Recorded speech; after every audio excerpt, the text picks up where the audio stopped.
Good evening everyone. Hope you all are doing well. और I guess आप में से बहुत सारे लोगों का ऑलरेडी एग्जाम था आज, और आप लोग एकदम स्टार्टिंग से एग्जाम रिव्यू में जुड़े हुए हो। तो वट एवर इट इज, तो आज हम लोग पार्ट 2 डिस्कस करने वाले थे। किस चीज़ का? प्रीवियस ईयर 2019 का थोड़ा सा क्वेश्चन हम लोगों ने लास्ट क्लास में डिस्कस किया था। आज हम लोग उसका नेक्स्ट पार्ट डिस्कस करने वाले हैं, तो ये हम लोग चलते हैं। तो आज का हमारा टॉपिक बहुत ही आसान सा है। हम लोग कुछ फिलर्स डिस्कस करेंगे, ठीक है। कुछ हम लोग क्या डिस्कस करेंगे? फिलर्स डिस्कस करेंगे, प्लस उसके साथ कुछ न्यू पैटर्न्स के जो स्पॉटिंग एरर्स आते हैं ना, उनको डिस्कस करेंगे। मतलब आज का पेपर सिर्फ प्रीवियस ईयर डिस्कशन नहीं है, उसके साथ साथ ये न्यू पैटर्न के क्वेश्चंस भी हम लोग डिस्कस करेंगे। तो without wasting further time in introduction section, let us dive into the topic. एक बार फटाफट आप लोग इंस्ट्रक्शन पढ़ लीजिए। ये डिट्टो इंस्ट्रक्शन है जो एग्जाम हॉल के पेपर में लिखा हुआ था, है ना। तो पढ़ लेते हैं हम लोग जल्दी जल्दी। क्या लिखा है? Let's see. In the following sentence, there are two blank spaces below which 5 pairs of words have been denoted by numbers 1, 2, 3, 4 and 5. Find out which pair of word can be filled up in the blanks in the sentence in the same sequence to make the sentence meaningfully correct. मतलब आपको हर एक option में कितने blank space, कितने words मिलेंगे? 2. Let's start with the question. Here it is. तो हमारा जो क्वेश्चन है वो किसके ऊपर बेस्ड है? डबल फिलर्स से। हम लोग कौन सा क्वेश्चन अभी सॉल्व कर रहे हैं? डबल फिलर्स का कर रहे हैं, जो कि कौन से पेपर में आया था? 2019 के क्लर्क प्री का क्वेश्चन है। And here your time starts. आपका समय शुरू हो गया है, आप लोग जल्दी जल्दी सॉल्व करके बताइए मुझे।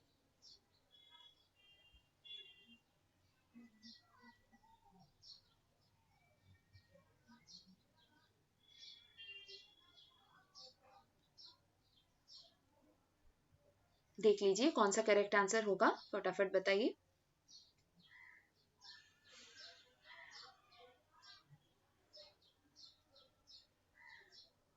And your time is up. देख ले आंसर क्या था? चलो देख ही लेते हैं। यस, आंसर है ऑप्शन नंबर 2। ऐसा क्यों? According to the finance minister, a committee has been appointed. तो कमिटी को क्या करते हैं भाई? कमिटी को तो अपॉइंट ही करते हैं। कमिटी को कंस्टिट्यूट भी कर सकते हैं, लेकिन कमिटी को इनॉग्रेट बिल्कुल नहीं करेंगे, इंडक्टेड बिल्कुल नहीं करेंगे। अच्छा, मैं अगर आप लोगों से पूछूं कि ये जो इंडक्ट वर्ड का मतलब क्या है? INDUCT, इंडक्ट या इंडक्टेड अगर पास्ट टेंस लेंगे, उसका मतलब कोई बताएगा मुझे? इंडक्ट का मतलब एडमिट,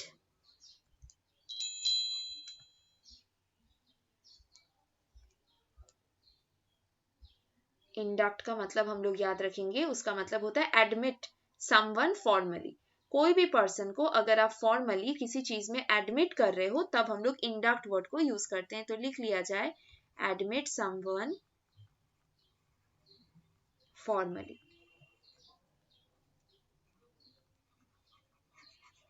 ठीक है, किसी भी इंसान को किसी भी मैटर में अगर फॉर्मली हम लोग एडमिट करेंगे, उसको बोलेंगे इंडक्ट। Is it clear? चलो जरा पढ़ते हैं। According to the finance minister, a committee has been constituted, या तो appointed, to convert the transformation of the city. अच्छा, ट्रांसफॉर्मेशन मतलब ऑलरेडी चेंज है, कन्वर्ट मतलब फिर से चेंज करना। दो सिमिलर मीनिंग के वर्ड आएंगे क्या? बिल्कुल नहीं। तो करेक्ट आंसर क्या होगा बताओ?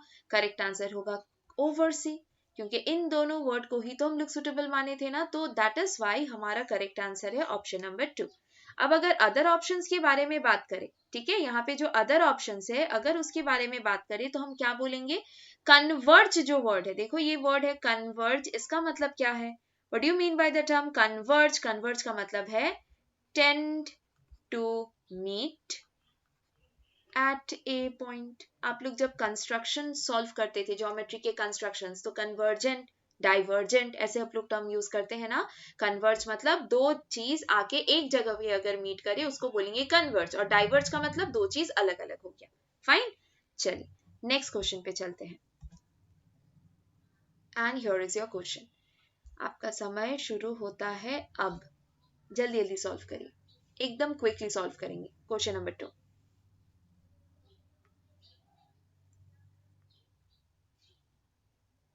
I am waiting for your reply. अपना अपना आंसर आप लोग नोट कर लो, फिर हम जो बताएंगे उसके साथ आप लोग एक बार चेक कर लेना।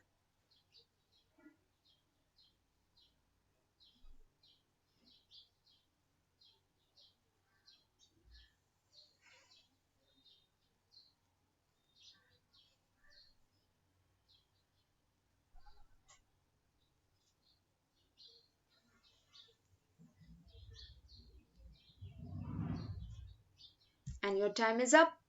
आंसर क्या है? क्या मार्क किया आप लोगों ने? यस, इस बार भी आंसर है ऑप्शन नंबर 2। अब ऐसा क्यों, थोड़ा सा चेक कर ले। इन हिज स्पीच विद्युत वोट का मतलब कसम खाना। इन हिज स्पीच विद्युत vote to dash the 11 billion unbacked individuals across the world into the dash of financial inclusion। तो विद्युत ने कसम खाया, उसने कसम खाया क्या? to dash the 11। अच्छा बताइए, क्या वो इतने लोगों को रिप्रेजेंट करने गया है? into the sphere of financial inclusion मतलब सारे लोगों को वो रिप्रेजेंट करेगा और वो फाइनेंशियल इंक्लूजन में आ जाएगा, बस कहानी खत्म। ऐसा तो नहीं है ना। तो ये वाला अगर ऑप्शन लेंगे तो ये क्या हो जाएगा? इलॉजिकल हो जाएगा। अगर हम लोगों ने ऑप्शन नंबर 1 लिया होता तो वो क्या हो जाता? बोलो, इलॉजिकल हो जाता। नेक्स्ट उसके बाद टारगेट एरिया पढ़ते हैं। इन हिज स्पीच विद्युत vote to target the 11 billion unbanked individual across the world into the area of financial inclusion. तो स्फीयर भी करेक्ट था, एरिया भी करेक्ट है, रेल्म भी करेक्ट है, लेकिन गड़बड़ यहाँ पे है कि रिप्रेजेंट को ना अपने लोग यूज नहीं कर पा रहे थे। फिर यहाँ पे देखो, vote to bring the 11 billion unbanked individual across the world into the। अच्छा, bring के साथ into क्यों नहीं हो सकता? बताइए, brought into तो हम लोग बोलते हैं ना, yes or no? brought into बोलते हैं, तो हम लोग ऑप्शन नंबर 3 को क्यों नहीं लिए? क्योंकि टारगेट और ब्रिंग में दोनों में मीनिंग वाइज डिफरेंट है। टारगेट मतलब I am just considering them, ठीक है। फिर उसके बाद ब्रिंग का मतलब I am putting effort to drag them within that sphere, ठीक है। रेल्म का मतलब हम सबको पता है, रेल्म का मतलब क्या है? अ फील्ड और डोमेन ऑफ एक्टिविटी।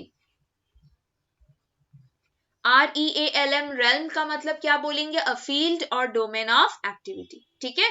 तो आप मुझे बताइए, फाइनेंशियल इंक्लूजन के फील्ड में लेके आना, तो फील्ड तो थोड़ा बहुत अलग आइडिया दे रहा है ना, यस और नो? डोमेन आप बोल सकते हो, तो ये वर्ड करेक्ट है, लेकिन ब्रिंग अगर हम लोग बोलेंगे तो उसमें एफर्ट्स दिखना चाहिए। यहाँ पे कोई एफर्ट्स है क्या? नहीं। दैट इज वाई हम लोगों ने प्रेफर किया ऑप्शन नंबर 2, क्योंकि एज अ वर्ड टारगेट और ब्रिंग में से target is a better word than bring. अब अगर मैं कॉन्कॉर्ड वर्ड्स का मीनिंग आपसे पूछूं तो कोकोनट कोकोनट जैसा दिख रहा है, इसका मतलब क्या है? CONCOCT, बताइए इसका मतलब क्या है? Any idea? चलो बता देते हैं, प्रिपेयर। कोई भी चीज को तैयार करने को हम लोग कॉन्कॉक्ट ऐसे वर्ड से रेफर कर सकते हैं। फाइन। अच्छा, ऑरा का मतलब कोई बताएगा? ऑरा, ऑरा, AURA, ऑरा, बताइए, एनी आइडिया? चलो, ऑरा का मतलब होता है एटमॉस्फेयर। हम लोग अपने यहाँ पे दुर्गा माता का एक और नाम बोलते हैं ऑरा, ठीक है। दुर्गा माता पता है ना आप लोगों को, उनका ही एक नाम हम लोग ऑरा बोलते हैं। मतलब क्या? प्रकृति जिसको बोलते हैं, एटमॉस्फेयर। Is it clear? तो देखो, फिल इन द ब्लैंक्स के साथ साथ कितने सारे वर्ड्स का मीनिंग सीख गए। इसी तरीके से आप लोग क्वेश्चन नंबर 3 भी बनाओगे। And your time starts now. जल्दी जल्दी सॉल्व करिए क्वेश्चन नंबर 3, एकदम क्विकली सॉल्व करेंगे क्वेश्चन नंबर 3 को।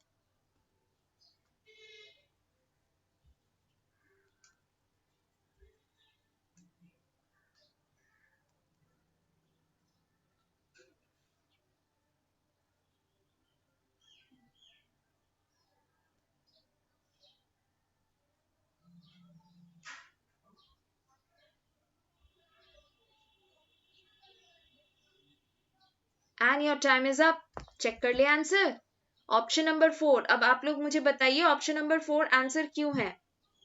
जल्दी जल्दी बताओ, ऑप्शन नंबर 4 आंसर क्यों है? आप लोगों में से कोई बताना चाहेगा?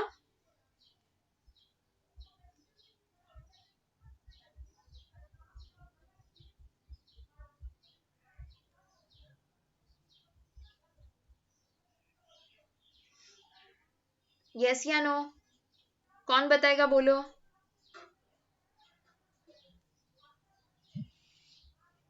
चलो बता देते हैं। Although Raghav puts in dash of overtime and takes few holidays, मतलब क्या? वो बहुत मेहनत करता है ना। बहुत का सेंस बताइए। सफिशिएंट का मतलब एनफ होता है, लेकिन वो जरूरत से ज्यादा नहीं बताता है। तो प्लेंटी एक लौता वर्ड था जो कि जरूरत से ज्यादा बता रहा है, यस और नो? जितना चाहिए, अगर उससे काफी ज्यादा का बात करेंगे तो हम लोग plenty वर्ड को यूज करेंगे। तो although Raghav puts in plenty of overtime and takes few holidays dash he cannot support his family, लेकिन फिर भी वो अपने फैमिली को सपोर्ट नहीं कर सकता। अब बताइए, सफिशिएंट तो पॉजिटिव टर्म है ना, सफिशिएंट बोलेंगे तो वो पॉजिटिव टर्म है, उसके साथ फिर हाउएवर ओवर मतलब ज्यादा एग्जैगरेटेड हो जाएगा। Although Raghav puts in sufficient of overtime and takes few holidays, तो यहाँ पे अगर फ्यू वर्ड को यूज किया है जो कि नेगेटिव है, तो उसके साथ यहाँ पे ना सफिशिएंट लॉजिकली करेक्ट नहीं हो रहा है, दैट इज वाई हम लोग सफिशिएंट को ना लेके ऑप्शन नंबर 4 प्लेंटी को ले रहे हैं। अच्छा, मर्सी का मतलब तो दया होता है, तो उसका तो कोई चांस ही नहीं है। अब लॉट्स ऑफ लोड ऑफ, ऐसे तो हम लोग लॉट्स ऑफ कब बोलते हैं, जब क्वांटिटी में बहुत ज्यादा होता है। लोड ऑफ तो बोलते नहीं है ना, लॉट्स ऑफ ऐसे बोल सकते हैं कभी कभार। फाइन, तो सारे ऑप्शन में से बेस्ट ऑप्शन कौन था, प्लेंटी ऑफ ओवर टाइम। इसी वजह से हम लोगों ने ऑप्शन नंबर 3 का आंसर लिया, option number 4। Is it clear? चलिए, अब जो हम लोग फॉलो अप करेंगे, ये शायद सेम क्वेश्चन आ गया है ना, देखिए जरा। Yes, extremely sorry for this, ये इसको ना हम लोग सेम है तो स्किप कर देंगे। नेक्स्ट क्वेश्चन में चलते हैं। इंस्ट्रक्शंस पढ़ लीजिए, जल्दी जल्दी एक बार इंस्ट्रक्शंस पढ़ लीजिए क्विकली, जल्दी जल्दी इंस्ट्रक्शंस पढ़िए। देखिए, मल्टीपल एरर के क्वेश्चन है, ज्यादा क्वेश्चन आज हमारे सेशन में नहीं रहेगा, हम लोग थोड़ा ही रखेंगे ताकि नेक्स्ट सेशन में हम लोग और बेहतर तरीके से इनके प्रोटोटाइप के और क्वेश्चंस बना पाए, मतलब सिमिलर काइंड ऑफ। तो इंस्ट्रक्शंस क्या बोल रहा है जरा देखिए। इंस्ट्रक्शंस बोल रहा है, 2 sentences given below are divided into 4 parts। जो 2 सेंटेंस दिए हुए हैं उनको कितने पार्ट्स में डिवाइड करेंगे, 4 पार्ट्स में डिवाइड किया हुआ है। मतलब कुछ इस तरीके से रहेगा, 1 2 3 A B C D, और नीचे भी 1 2 3 P Q R S। आपको चेक करना है कि कौन सा पेयर ऑफ एरर करेक्ट है, ठीक है, कौन सा पेयर ऑफ एरर करेक्ट है। अब मान लो एक में अपने को नो एरर दिख गया, फर्स्ट वाले में अपने को नो एरर दिख गया, तो क्या हम सेकेंड वाले के एरर को ढूंढेंगे क्या? नहीं, क्योंकि यहाँ पे बोल दिया है clear cut, the error if any will be in one part of each of the sentence. अगर एरर होगा तो दोनों सेंटेंस के एक एक पार्ट में होगा, अगर एक में एरर नहीं है तो इतना प्रूफ उन्होंने दे दिया है हमें कि दूसरे में भी एरर नहीं होगा। Is it clear? चलो चलते हैं क्वेश्चन में। And here is your first question and your time starts now. जल्दी जल्दी सॉल्व करके बताइए।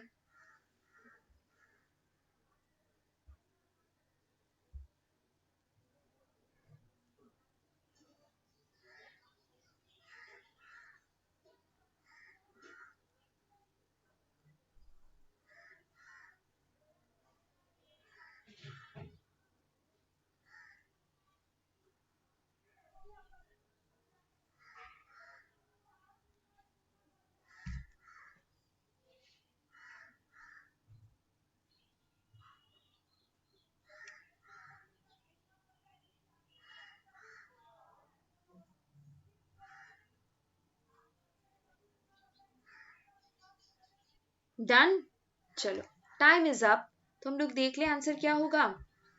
पढ़ते हैं। The prime minister Narendra Modi, देखो मैंने बोला क्या, द प्राइम मिनिस्टर, लेकिन द नहीं है क्योंकि उसके बाद नरेंद्र मोदी है, तो इस तरह में द नहीं जरूरत है, कोई जरूरत नहीं है क्योंकि प्रॉपर नाउन है। आप लोग को रूल पता होगा कि कोई भी पोस्ट है ना, कोई भी पोस्ट अपने सामने द लेता है, लेकिन ये द भाग जाएगा कब, जब उस पोस्ट के बाद कोई प्रॉपर नाउन आ जाएगा, ठीक है। तो prime minister Narendra Modi said on Sunday that India and Mauritius enjoyed the most unique friendship. अच्छा, कब से ऐसा होने लगा कि यूनिक द मोस्ट लेने लगा? यूनिक एक एब्सोल्यूट टर्म है, UNIQUE, एक ऐसा वर्ड है जो ना मोर लेगा कभी अपने सामने और ना ही कभी मोस्ट को अलाउ करेगा, कभी नहीं अलाउ करेगा। तो बताओ, ये मोस्ट को इधर से काटेंगे, यहाँ पे ये द को काटेंगे और रिप्लेस कर देंगे ए से। अब सेंटेंस क्या बना? Prime minister Narendra Modi said on Sunday that India and Mauritius enjoyed a unique friendship. This is how we are going to do. Got it? चलो, question number A done. Question number B, in a dig at the central government over its push for self-reliance, Shiv Sena leader on Sunday said Russia gave the first lesson to the world on being Atmanirbhar by introducing a COVID-19 vaccine while India has just been preaching about him. अच्छा एक बात बताइए, आत्मनिर्भर अगर हमारा यहाँ पे subject है तो उसके लिए हिम कैसे आएगा? क्या आ जाएगा बताओ? It will be the word ना. अगर आत्मनिर्भर हमारा टॉपिक है तो उसके लिए हम लोग क्या यूज करेंगे? उसके लिए अपने लोग IT इट का यूज करेंगे. तो करेक्ट आंसर क्या है बताओ? यहाँ पे बी में एरर है, यहाँ पे एस में एरर है, तो this is our correct answer, option number D. ठीक है, तो क्वेश्चन नंबर 4 का करेक्ट आंसर क्या हो गया? Option number D. नेक्स्ट उसके बाद चलते हैं question number 5 and your time starts now. जल्दी जल्दी सॉल्व करके बताइए.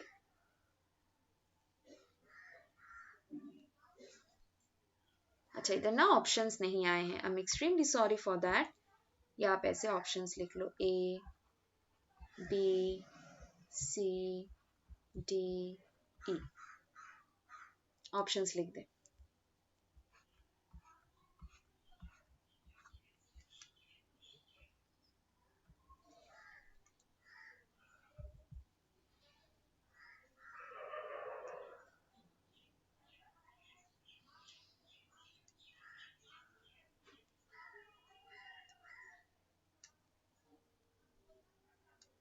And your time is up. समय होता है समाप्त. पढ़ते हैं. The condition of former president Pranab Mukherjee. अब तक तो कहानी सब भाई सही है.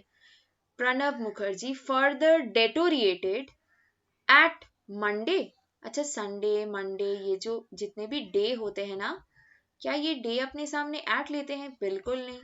कोई भी डे अपने सामने ऑन लेगा सिवाय टुडे के, सिवाय यस्टरडे के. ये जो टुडे और यस्टरडे है, ये लोग ना कभी भी ऑन को अलाउ नहीं करेगा. क्यों? क्योंकि इनके साथ हम लोग बोलते हैं नो आर्टिकल. तो इतना तो हम सबको पता है. तो बताइए यहाँ पे क्या एरर था? एट के बदले में कौन आ जाएगा? On. Which part was wrong? Option number C. अब देखो कैसे ट्रिक अप्लाई करना है.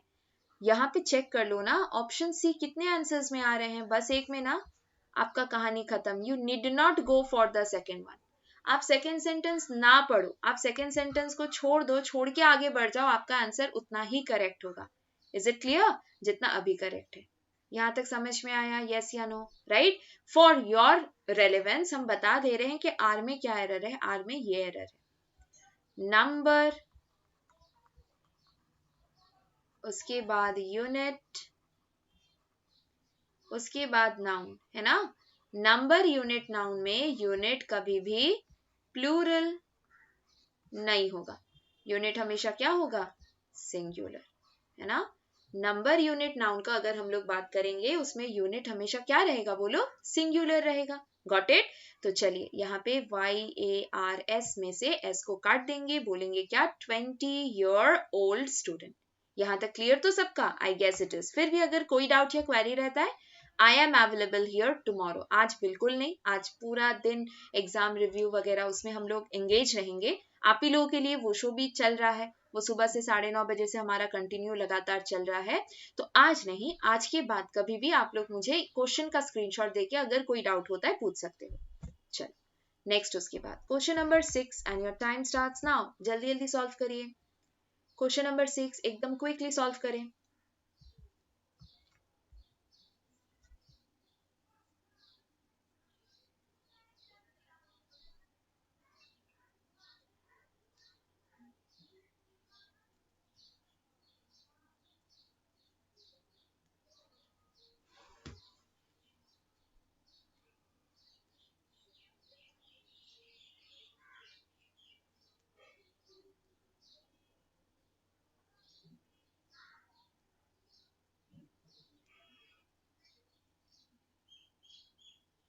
and your time is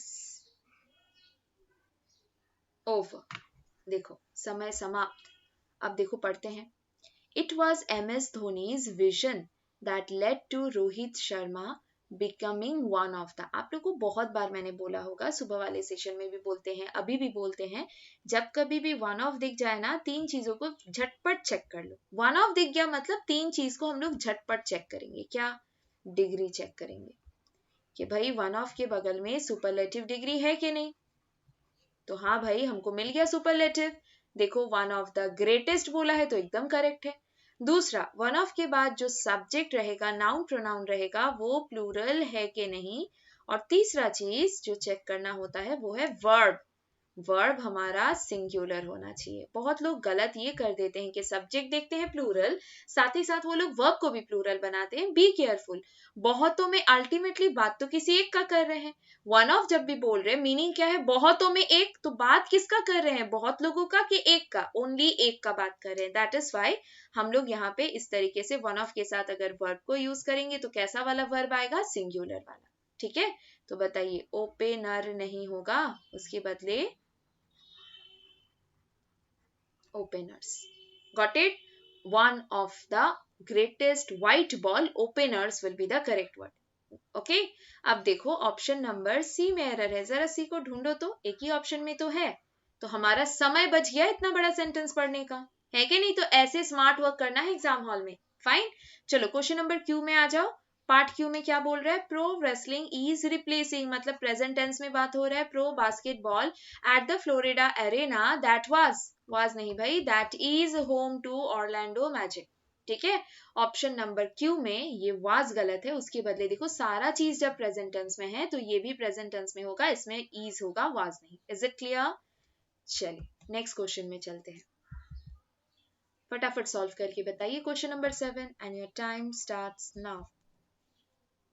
आज हम लोग ज्यादा क्वेश्चंस नहीं पढ़ेंगे, नेक्स्ट सेशन में इसी पैटर्न के क्वेश्चंस को कंटिन्यू करेंगे। ठीक है, आज हमारा सेशन थोड़ा सा शॉर्ट ही रहेगा।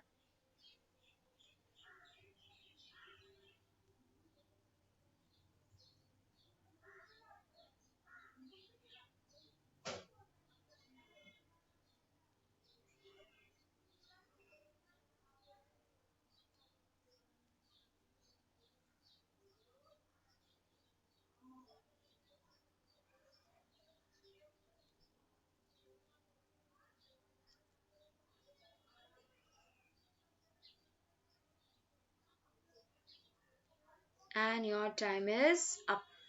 पढ़े, सेंटेंस को पढ़ा जाए। देखो, Royal Challenger Bangalore has named Australian leg spinner Adam Zampa as a replacement for his compatriot Kane Richardson that pulled out। भाई दैट कैसे? नॉर्मली हम सबको पता है दुनिया में जितने भी लिविंग थिंग्स है, इंसान का बात कर रहे हैं, ठीक है, जितने भी इंसान लोग हैं वो लोग हु लेते हैं, है कि नहीं?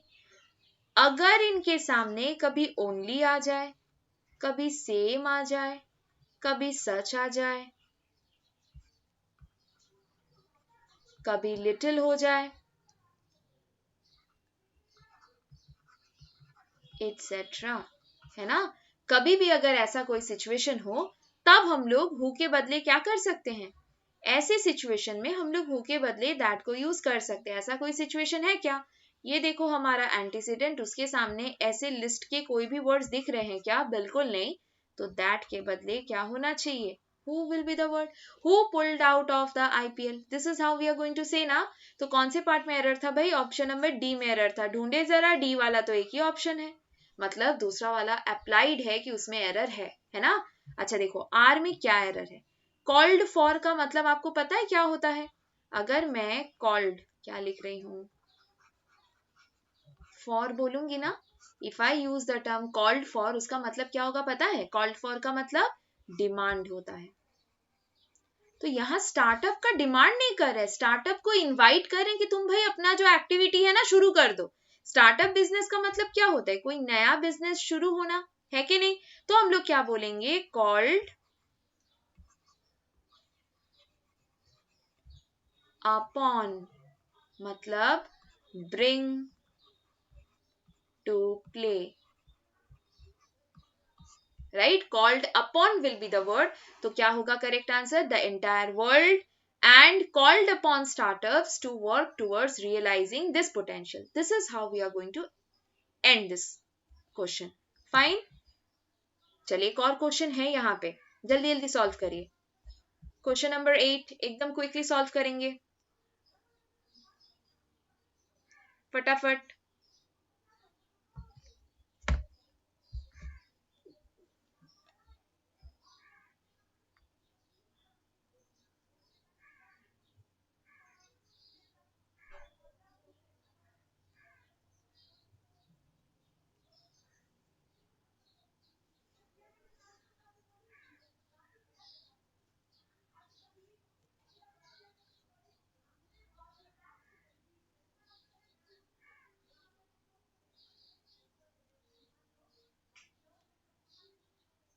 And your time is up, आपका समय हो गया खत्म।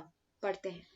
The CBI called actress Riya Chakraborty for the third consecutive day on Sunday for question.